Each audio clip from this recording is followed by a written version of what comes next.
Today on Homeworthy, we're visiting the Maplewood, New Jersey home of director-producer duo E.J. McLeavey-Fisher and Veronica Balta. Working alongside their designer Hollie Velten, the two creatives decorated their colonial home to feel funky and bright, with each room drenched in a different color and vintage furnishings dispersed throughout. Enjoy! You're watching Homeworthy, where we believe every home has a story. By clicking the join button below, you not only support the production of these videos, you also gain access to exclusive content just for members.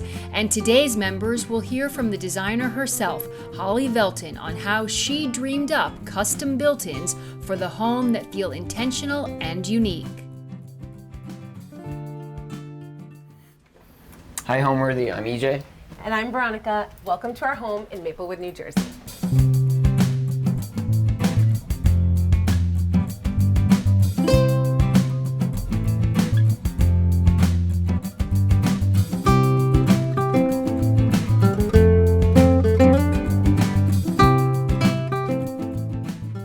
This is our living room. I think we have a combo of new things and things that we collected over the years with living in New York City. We also tend to collect little items. I feel like our daughters always have a pocket full of stones and sticks and things from being in preschool, and I think our version of that is little items that just bring little joy, like this vintage pillow that looks like our dog, and I think you can find him in most places. Yeah, there's quite a few items with him. This wedding gift that we got, but also just like a bunch of art that we collected over the years and then brought it all together. And I think that part of this house that is nice is that we tried to combine those two things. EJ is from Cape Cod, so he tends to go really blue, I think, and very cool. And I'm from New Jersey, and I'm Latina, so I want warm and a lot of, but what we do have in common is family. So this room is the room that we share most of the time with our family and our girls. So if you do look around, there's really cool art, but also there's toys. And for example, like flamingo chairs and everything. Like this lamb ceramic, it's old and someone gave it to me, and it is the one item that every time EJ and I have moved apartments or moved here, it's the only thing that doesn't get boxed up. I think I carry it. Every apartment, I hold it wherever it is that we're moving, along with some new things. Like this was new, a new grate we bought when we moved. I think the big conversation when we wanted to redecorate, redesign, was what color to paint this room. It was like a off-white before. All white. All white. We knew we wanted something brighter that would kind of, embrace the light in here, I guess. When we first moved into this house, and when you move into old houses, a lot of the landscaping and a lot of the things like the covered porch means that there's not a lot of sun streaming in. The windows are a little smaller than the modern houses. Modern farmhouse has, I think, larger type windows. So EJ was always concerned that everywhere was dark. There's not enough light, and Hollie helped us kind of embrace that. And we started thinking about where the sun is throughout the day. So when the sun sets, this tends to be the brighter room. More light is coming in on that side and from here. So think of it as a sunset when you come in here. I panicked about full flooding with the paint. So I was thinking about the holidays and what we do with the mantle. So I really wanted to keep that white. That was my choice. I think you would have. And the ceiling. We debated whether we wanted to paint the ceiling as well. So we didn't. We didn't. But I think that was the right choice. There's something about the mantle being white that anchors it to the room. And I think that way it just still felt like I wasn't ready to change it completely. So that made me feel a little easier. But everything else used to be from bottom to top was all white. Yeah. So we wanted to change that up and add color to it. The house was very beige before we moved in. And we just wanted something that was more reflective of our style, and having it so neutral was not really what we were into. And it was a big adjustment. We weren't sure. We're like, is this going to feel too wild? And There for like 4 hours it did once it was painted, but we quickly got used to it, and now it's kind of We can't imagine what it looked like Yeah, before. yeah, I forget. There was a moment where we did call Hollie and we're like, it is very pink in here. but I got used to it. But then we got used to it pretty quickly. Yeah. And I think also like our furniture was dark because we have a 5 and a 7-year-old, and at the time they were probably more like 5 and 3. So we didn't want, and we didn't want to have anything too light, so we kept the main furniture dark because this is where snacks and movies and sometimes lunches happen, but everything else we wanted to go pretty bright. So yeah, we did a gallery wall here with some art. Our friend Dan Covert is a illustrator and a sculptor, and this is one of his kind of earlier wooden pieces. I mean, I could see this like changing over the years, but this is like the area where we can kind of redecorate if we want to, if we find another piece we like, but it's a nice kind of bigger canvas. I also think from an inspiration standpoint, because we're in production and because we lived in New York City for many years and working there and living there, there's a lot of little New York City moments everywhere. I would state, like definitely with the art, like who has like a trash bag lined up on here? But there's in the subway and Brooklyn Bridge, and there's all little moments like that without it feeling too forced or like too much of a souvenir, but just little things like that I think anchor it down. Like there's a reason why I feel good here in Maplewood. I like being close to the city, even if I don't get to it all the time. Something about the 16 miles is just far enough. That's exactly within my comfort zone still. Yeah. And also because you live in the city and you collect all these things and you never have the space for it, I feel like we left our apartment thinking we had so much stuff and then moved into a house and we're like, oh, maybe we actually don't have much. But what we did have a lot of was things to go on the wall. So it was nice to kind of work together, things that EJ maybe didn't even see because it didn't fit in our old apartment, or it was in my apartment, but when we joined our things together, a lot of stuff went into storage. EJ always jokes like, oh, one day when we're older, and if we ever sell this house, people are going to walk in and be like, who lived here? They're either going to really want it or they're really not going to want it, I think. And, but yeah, the built-ins are a fun place. You know, it's one of those things when you're traveling and you're like, you end up going to like an antique shop on the side of the road where we can kind of pick up little things. And there's obviously space here, so it's like nothing dominates it. When we first met with Hollie, she asked us, are you opposed pro or con vintage? We're very pro vintage from just appreciation for an item or an object that has been around for a long time, but also from a sustainability place. I feel like it's nice to give something another life. So this was one of them. Like I said, this old lady's has had many lives and I love her. A lot of items here are also local. There are a lot of makers and creatives here in Maplewood. So there are a lot of little items that some of our friends made. And there'll be places in the home that you'll see the house is old enough that you can see rudimentary carpentry. So like the scalloping in the windows, that was that way because it's easier to whittle a soft line than to do harsh edges. So we try to put that in different places in the house too, where it's like with the pillow and with our bar, which we'll get to, we're trying to honor kind of like American folk art where there are some soft lines, and we have that also in our built-in as well. Yeah. And even this painting here we got New Orleans. On a trip to New Orleans, but that frame was kind of rectangular before, and then Hollie and her folks kind of carved the scalloped edges into the frame, which again, I think it matches this better. It matches the built-in here. So and that stuff we just wouldn't think to do. It's like, oh, you can dig into the frames of this artwork and sort of get creative with that. And previously you didn't like this frame at all because it felt very heavy and very harsh. So when all she did was just take a few inches off, and it really helped. Because I think this is salvaged wood, which is why I liked it. And I carried this back from a trip to New Orleans. It was very annoying. It was really heavy. The whole time I'm like, you're going to put this in your bag. Same with this lamp. We got it from an artist on Etsy. Again, just kind of having like some soft lines there. It's kind of a funny shape. I think it's fun.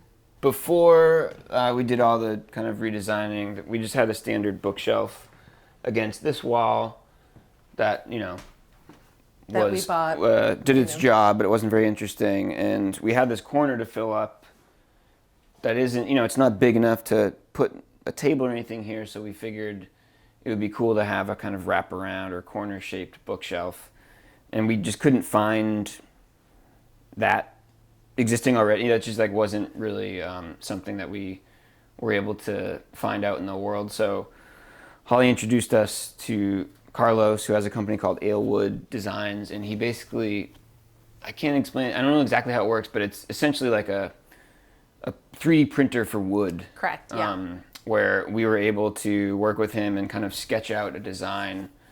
He measures it and builds it in his studio, in his workshop, and brings it here and assembles it. We chose a color that was that complements obviously the wall, but isn't matching it exactly. Mm-hmm. And yeah, it fits perfectly. I mean, it stores a ton. There's like storage built in here. To hide all the kids' stuff. All the wires, the modems, routers, things like that. That too. Yeah, it just feels like it's always been a part of the room now.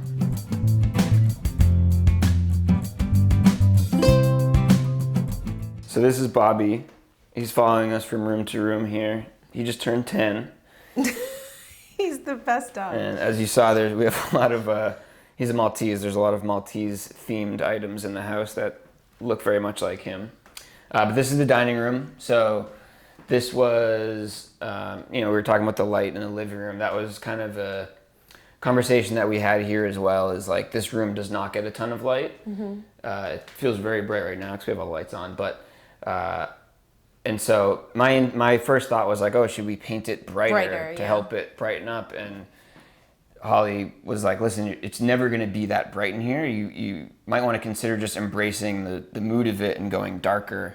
Mm-hmm. So we looked through, it was a very fun process of looking through a ton of different wallpaper options. Mm-hmm. And but all kind of, the darker stuff seemed to make sense here. So we knew we wanted a wallpaper, and we weren't not scared of color, not scared of pattern. So we went with a wallpaper that is a vintage print. So I think maybe 1940s mm-hmm. Design, because again, we want to, while we do have a couple of modern pieces like our couch and things like that we have sprinkled around the house, we still wanted to have a lot of items that honor the history of the house and not go too modern, because the house has a lot of soft curves, has a lot of things that are kind of quirky because it's such an old home. So this was one of the things that we wanted to hold on to. And speaking back to the lighting of this room, became kind of like the dark garden of the house, because it is pretty moody. Mm-hmm. So it makes for very moody dinner parties, which is fine, which we like.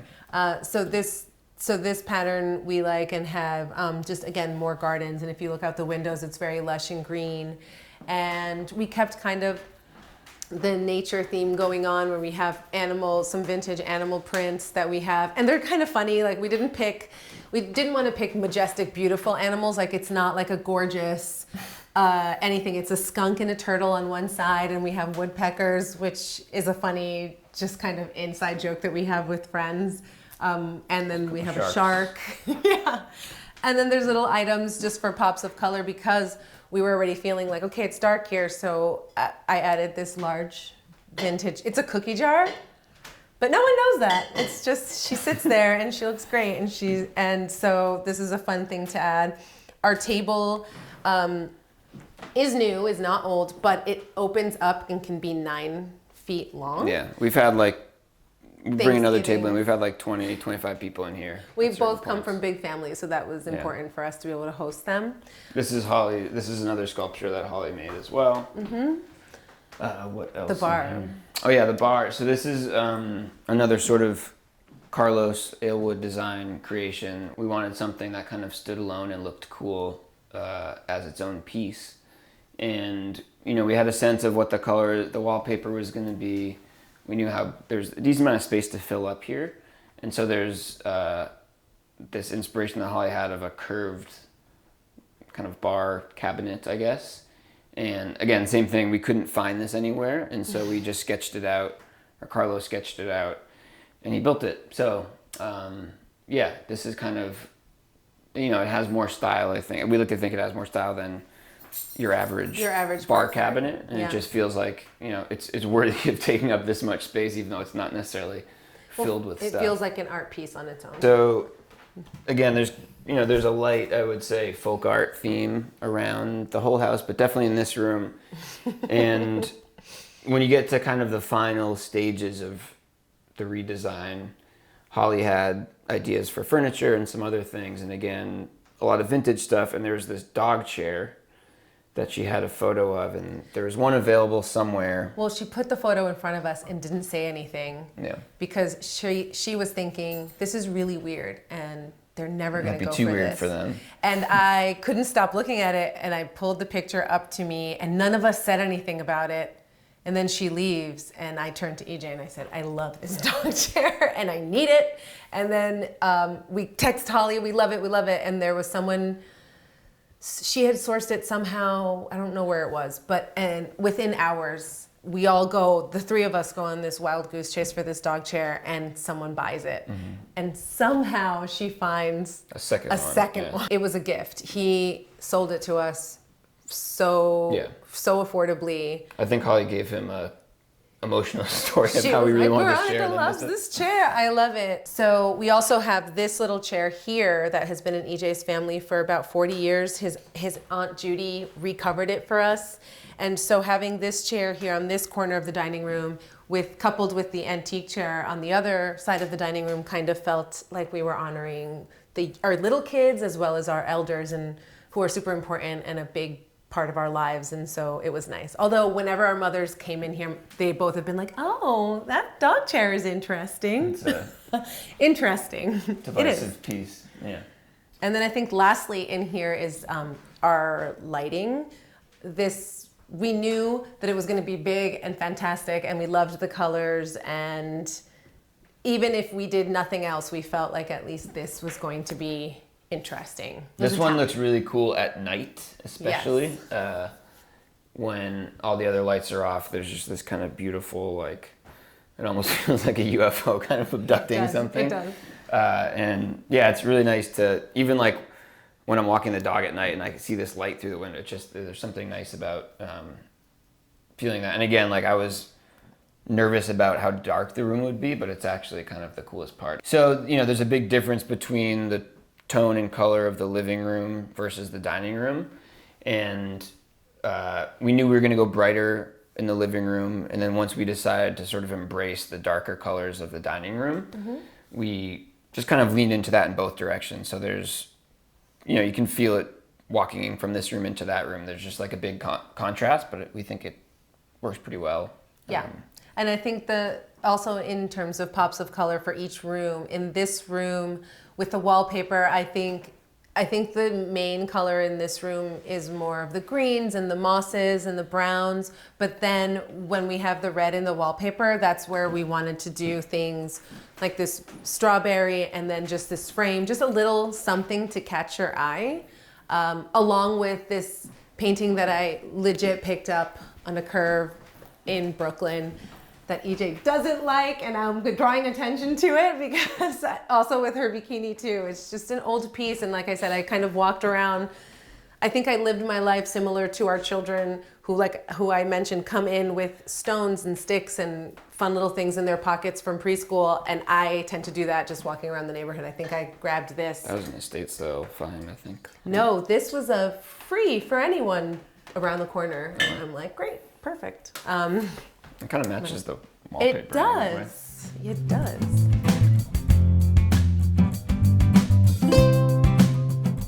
All right, so from the dining room takes us into the kitchen here.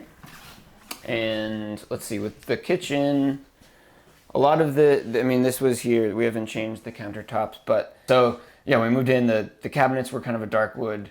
The ceiling was a sort of turquoise color.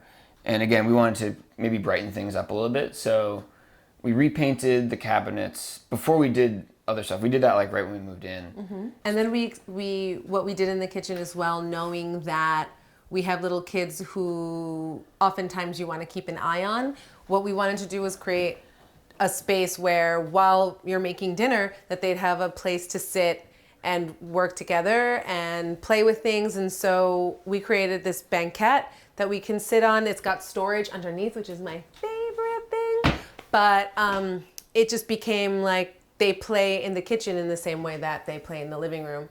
And that oftentimes when EJ and I are working, one of us is we're freelance, so we're either always together, or EJ's gone for several weeks. So, or I'm like super busy in front of the computer. So being able to have an eye on the little kids, but not have them in front of the TV, this is kind of that space. And the other thing that we changed here is we extended our cabinetry down against this wall. This wasn't here before. And our carpenter was able to, with that 3D woodwork printing, was able to replicate the exact, like he came in and he took a door and he said, I will figure it out. And we thought, how are you going to match this thing? And he did, which is great, and created little pockets for us to kind of, everybody has a cubby, and our dog has a little spot to eat. And so this kind of became a little quick like place where you can write an email or pay a bill without having to get food stuff on it. And so we have this little tiny space. This is where all the things get charged, and kind of kept it neat. And I think this was like when we moved in, and even for the first few years we were here, this was just empty. So we had like a kind of strange rectangular dining table, or just simple kind of basic thing, not super comfortable. There's like this dead space here. They maybe there was a TV might have there had before. a television in here, yeah. But it was just like an awkward shape. So we're like, how can we make this more functional on both sides? So Veronica had the idea of building this sort of cabinet desk storage area, and then we realized we don't need like a 6-person kitchen table like we had, and instead we got this custom made, again, someone on Etsy. You sourced this one. Yeah. It's very cool. It's got a great fun pedestal. And yeah, this was also a custom build from Carlos, this wood.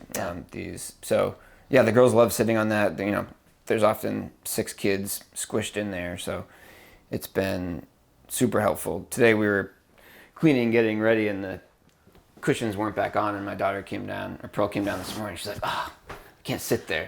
She wanted to sit and read. So it's got like a diner vibe. I mean, the chairs as well. We kind of sourced something. And we also didn't want to cover up our windows because this room gets a lot of light. And also it helps us kind of, when you're here prepping, or if you're working, prepping food, or working here, you have a clear view of our kids' playhouse, which is the same color as the outside of our home. So it's kind of a fun little thing to peek at. Yeah. And there's a lot of, they've gone to an outdoor to a forest middle school in camp. So there's all of their treasures that they bring home. We have a kind of a rotating.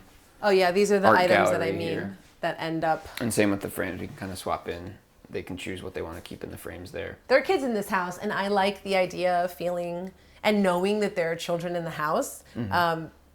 I feel like I do pick up after them, but at the same time, you know, it's nice to look around and have little reminders of them. Yeah, I would say the kitchen gets the most overall use, just because our driveway's in the backyard, and we often come through the back door here. Yes. And this is kind of where everyone lands, and you know, there's obviously a lot of meals being made. Yeah. The kids hang out there.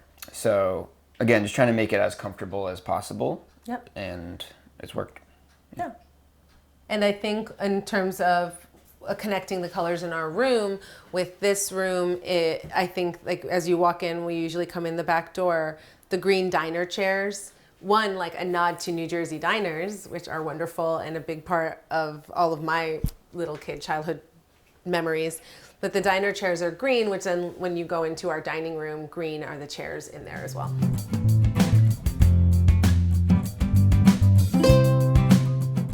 So we're in our main hallway leading from the front door. When we chose the color for this part of the house and choosing to intentionally paint the ceiling and flood it, it was intentional so that when people walk in, it does feel like you're already in a warm space and kind of They know what they're getting into. You know what you're getting into with what the house will look like. But I think the best compliment that I had is when we first moved here. I loved this house. This house was so loved.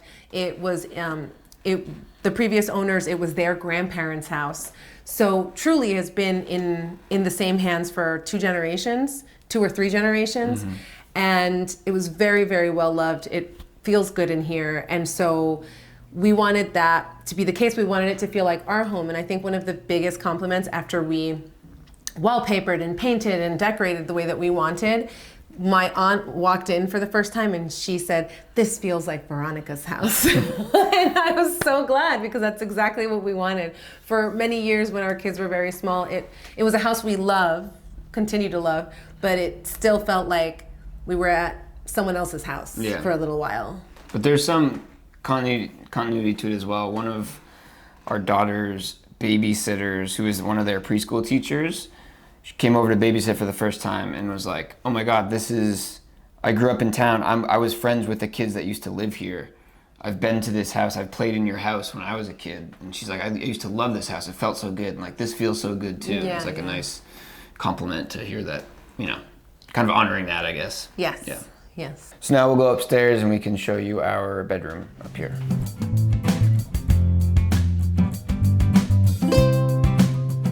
This is our bedroom. I would say the biggest design choice here was our headboard.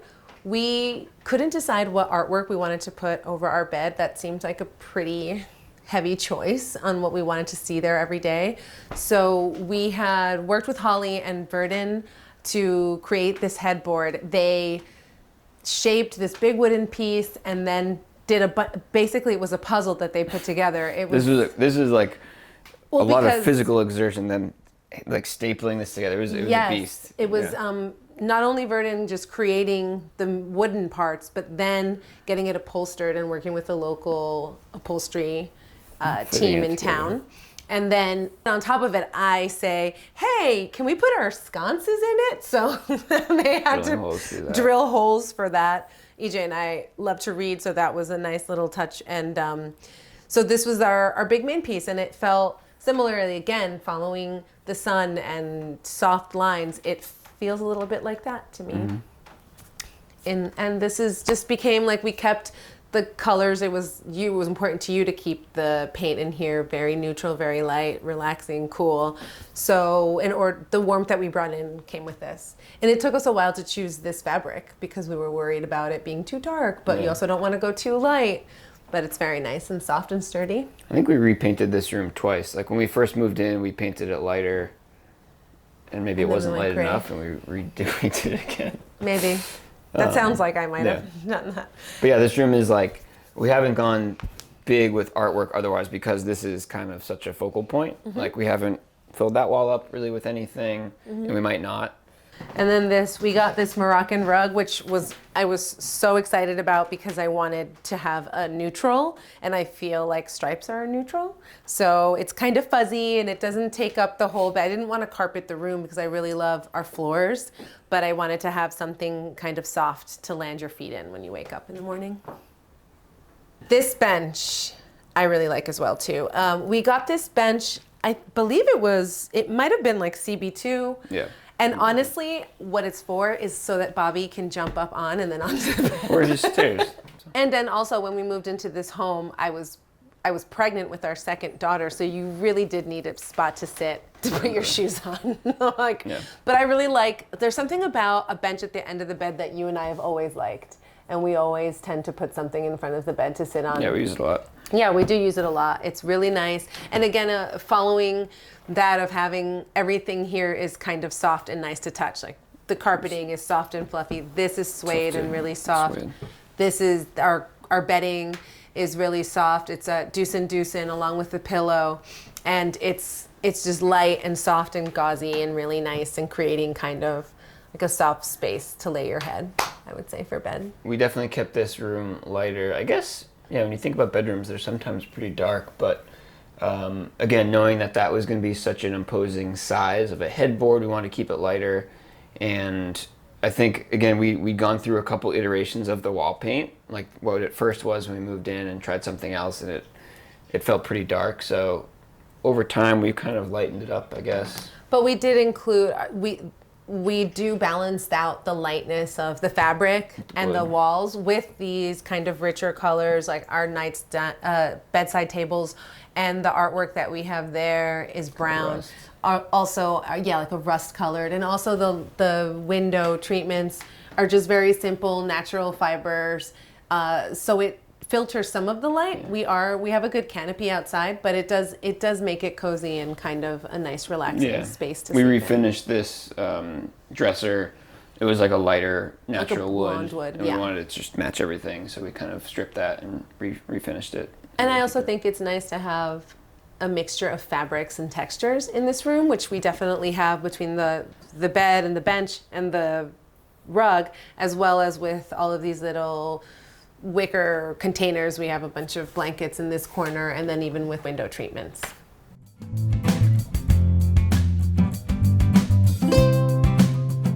From our bedroom, I can lead you right into what is, I guess I would call it my dressing room. Basically, it's my closet, which I took over. EJ has a closet too, but mine is definitely the bigger one. EJ gave me license to kind of, Hollie and I licensed to kind of do what we wanted in this space. So we really liked this wallpaper. EJ liked it too, except it felt like it was a little more modern than we wanted for our dining room, and maybe a little too busy, but something about having it in a small space makes it more palatable. And I had already had this kind of dead stock fabric on my window, so I kind of wanted this room to feel like a more me and more of what the closet, the inside of my closet is like. I really want an aspirational closet that has kind of timeless pieces, but I just am not that type of gal. I tend to change a bunch of patterns and love bright colors. So I said I just embraced that for this room to match the kinds of things that are inside.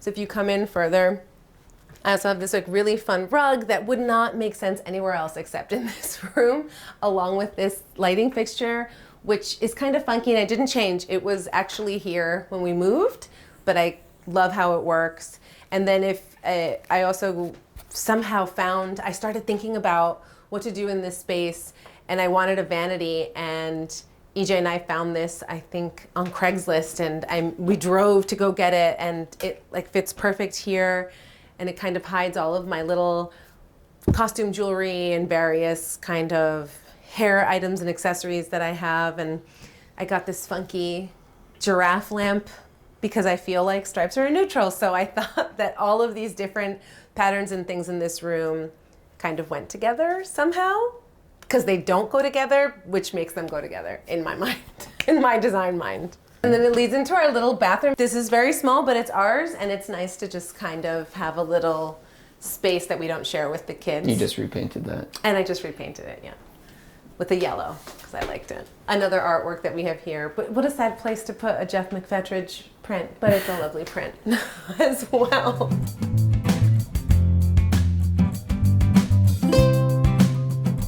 So what makes a house a home, I think, is just putting your fingerprint on it, you know?